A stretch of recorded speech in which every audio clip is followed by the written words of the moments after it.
शायद आप लोग वो दिन भूल गए हैं कि किस तरीके से लॉकडाउन के अंदर इसी भारतीय जनता पार्टी की सरकार ने पूरे देश के मजदूरों को रोड पे पैदल चलने को विवश कर दिया था।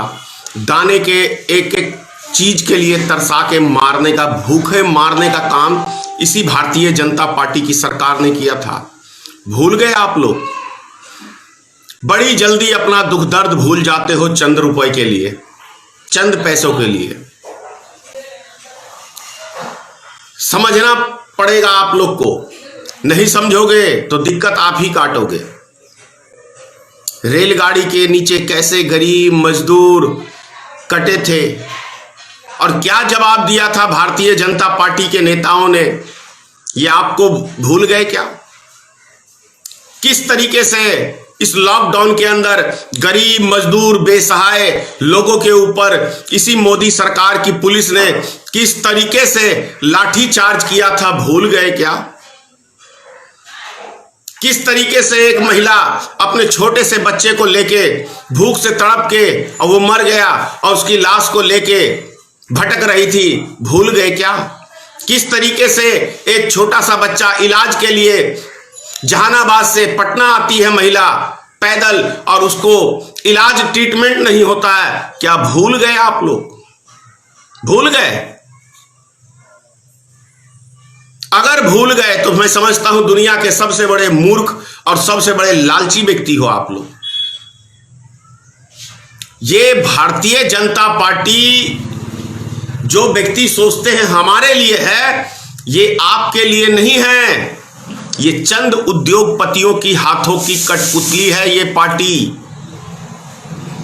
अभी किसान विरोधी बिल को पास किया था, जानते हैं आप?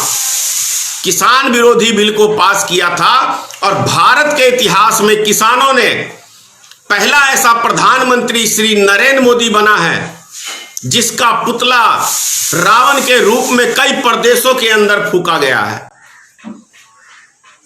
किसान कितने अक्लमंद है, हरियाणा, पंजाब, राजस्थान, यूपी के, ये आप लोग समझ सकते हैं। ये वही प्रधानमंत्री है जो अभी कुछ 1.5-2 साल पहले जहां जाता था तो वहां नारे लगते थे मोदी मोदी मोदी मोदी। भाड़े के टट्टू खरीद के, भाड़े के टट्टू से ये नारा लगवाते थे मोदी सरकार। पैसा इनके पास है, देश का सारा पैसा अपने प्रचार प्रसार में खत्म कर दिया, देश को कंगाल कर दिया प्रचार प्रसार के चक्कर में, देश को बर्बाद कर दिया प्रचार प्रसार के चक्कर में। क्योंकि ये भारत का इकलौता प्रधानमंत्री, दुनिया का इकलौता प्रधानमंत्री है कि पर 1 मिनट के अंदर 1 लाख रुपया खर्च करता है सिर्फ अपने प्रचार के लिए।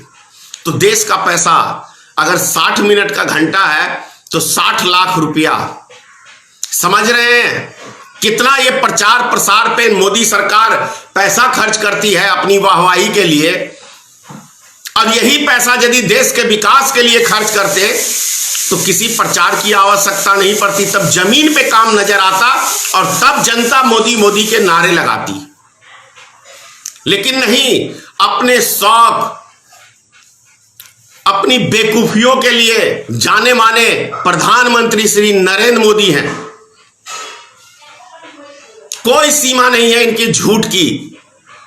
मुझे तो लगता है कि मां की कोख से भी नरेंद्र मोदी झूठ बोल के ही पैदा होकर निकल गया होगा, मां को भी धोखा दे दिया होगा, क्योंकि इसने अपनी लाइफ में झूठ के अलावा कुछ बोला ही नहीं है।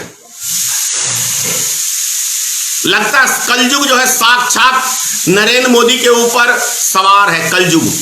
क्योंकि कलयुग में तो ऊट पटांग के काम होते ही हैं, तो साक्षात कलयुग का यदि प्रकोप है तो श्री नरेंद्र मोदी के ऊपर है। कलयुग का यदि प्रकोप है तो अमित शाह के ऊपर है, क्योंकि वो गुंडागर्दी में माहिर है। नरेंद्र मोदी एक जुमलेबाज में माहिर है तो गुंडागर्दी में अमित शाह माहिर है, सट्टेबाज में। ये सब चीजें भूल गए हैं। गुजरात में कैसे बिहार के लोगों को गुजरातियों ने दौड़ा दौड़ा के पीटा था, भूल गए बिहार वासियों? भूल गए? 2-2 हजार किलोमीटर पैदल चले थे आप। पैर में मोटे मोटे छाले, पैर से खून निकल रहे थे, भूल गए? कोई साइकिल से चल के आया है बाहर से, कोई मोटरसाइकिल से चल के आया है, कोई व्यक्ति रास्ते में ही एक्सीडेंट में मर गया है। एक उफ तक मोदी सरकार ने कहा? नहीं कहा। क्या कहा अमित शाह ने? हमारे पास गरीबों को घर भेजने के लिए पैसे नहीं हैं, लेकिन मोदी जी वर्चन रैली के लिए अमित शाह 150 करोड़ रुपया खर्च कर दिया आधे घंटे के भाषण के लिए। भूल गए? ये नेता भाषण देने के लिए सारी भारत की संपत्ति लुटाने को तैयार है, लेकिन किसी गरीब की मदद करने के लिए इनके पास एक पैसा तक नहीं है। क्या कहा था अमित शाह ने एक इंटरव्यू के अंदर?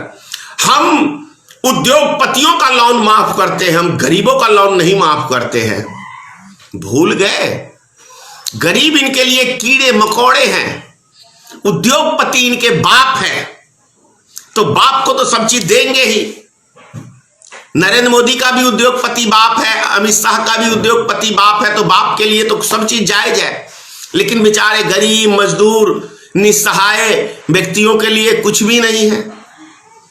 यह समझना पड़ेगा।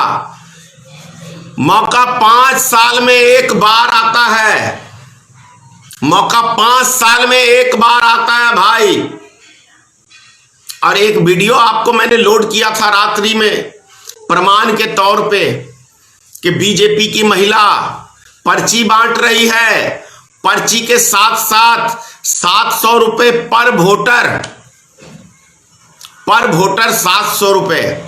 यदि सोच लो, यदि किसी क्षेत्र के अंदर 3 लाख की आबादी है, 3 लाख से नीचे विधानसभा नहीं होता, बहुत कम जगह 3 लाख 4 लाख इस पे विधानसभा चुनाव होते हैं, तो मैं सिर्फ इतना कह रहा हूं कि यदि 2 लाख आदमियों को ही मोदी जी ने एक क्षेत्र के अंदर 700 रुपए दिए पर वोटर, तो ये आंकड़ा कितने करोड़ में जाके पहुंचेगा आप समझ सकते हैं?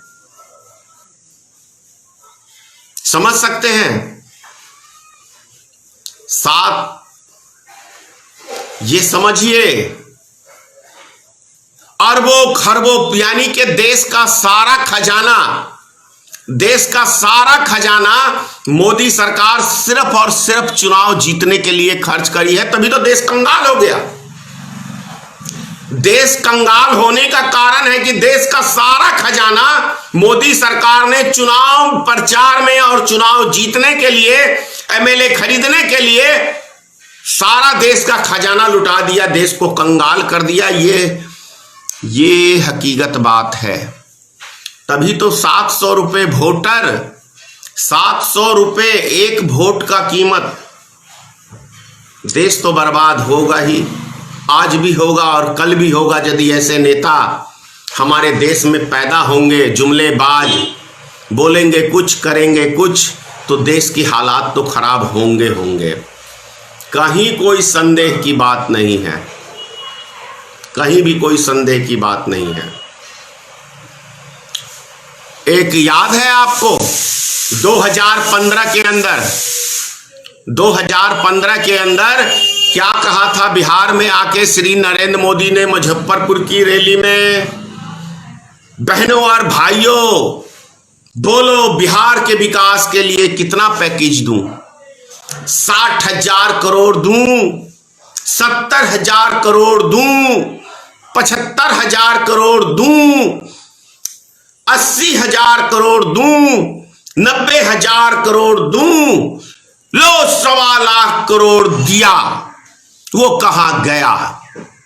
मोदी पी गया या मोदी के सारे कार्यकर्ता पी गए?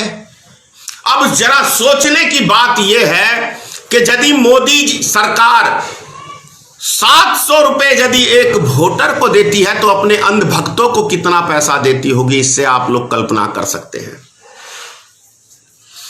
यदि 700 रुपए एक वोटर को वोट खरीदने के लिए मोदी सरकार दे सकती है, तो अपने अंधभक्तों को खुश करने के लिए, अपनी भक्ति की जय जयकार लगाने के लिए मोदी सरकार कितना पैसा खर्च करती होगी ये आप समझ सकते हैं।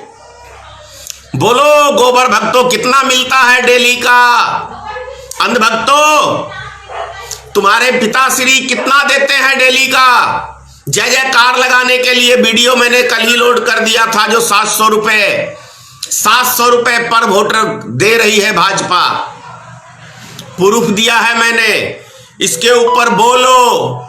तुम्हारे बाप ने तो बोला ही होगा, बेटा तुमको गाली ही देना है, सच हो झूठ हो तुमको गाली देना है, क्योंकि तुम्हारे माँ बाप ने यही संस्कार सिखाया है, सच बोलो तो भी गाली देना। तुम अपने माँ बाप को भी ऐसे ही गाली देते होगे, लिखते होगे। क्या रे हराम खोरो, तुम्हारे को तुम्हारी भाषा में मैं समझाता हूं, वही सही रहता है। क्या हराम खोरो, तुम्हारे पिताश्री कितना माल देते हैं तुमको तुम्हारी जय जयकार करने में? आग लगाओगे देश में, हिंदू मुसलमान की बीमारी फैलाओगे और सारे ब्राह्मणों को टिकट दोगे विधानसभा में। क्यों? पुराना राज कायम करना है। नेशनल दस्तक की आपसे गुजारिश है कि अगर इसको बचाना चाहते हैं तो नेशनल दस्तक को सब्सक्राइब करने के लिए रेड कलर के सब्सक्राइब बटन को दबाएं, फिर बेल आइकन की घंटी दबाएं। नेशनल दस्तक को बचाने के लिए बहुत जरूरी है कि हर खबर को शेयर करें, लाइक करें, कमेंट जरूर करें।